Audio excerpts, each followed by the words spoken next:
Sono trascorsi 32 giorni dalla inaugurazione del tratto agrigentino della nuova 640.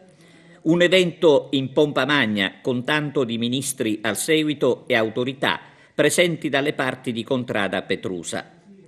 Alla cerimonia, come è noto, c'era anche il ministro dei trasporti e delle infrastrutture Graziano Del Rio, sceso ad Agrigento per un avvenimento che per qualcuno non è stato altro se non l'ennesima passerella. Nei giorni che hanno preceduto la cerimonia si è lavorato per la rimozione del ponte Petrusa, ma i lavori hanno riguardato solo la parte sovrastante il nuovo tracciato della 640.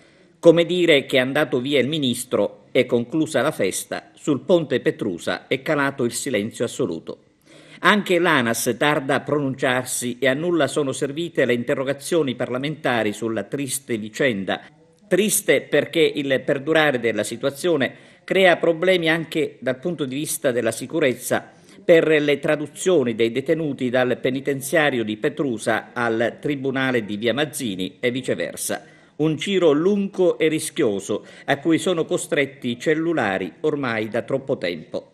E sono problemi anche per i residenti nella zona nord di Agrigento e per tutti coloro che devono recarsi all'ospedale San Giovanni di Dio. L'alternativa rimane la provinciale 80, una soluzione temporanea che invece si sta trascinando oltre ogni previsione.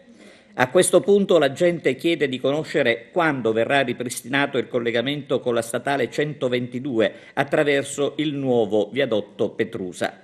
Una risposta potrebbe arrivare dallo stesso ministro Del Rio o dal sottosegretario Simona Vicari che sui ritardi nei lavori di completamento del nuovo tratto di statale si era fatta sentire con la minaccia di una ispezione. Staremo a vedere.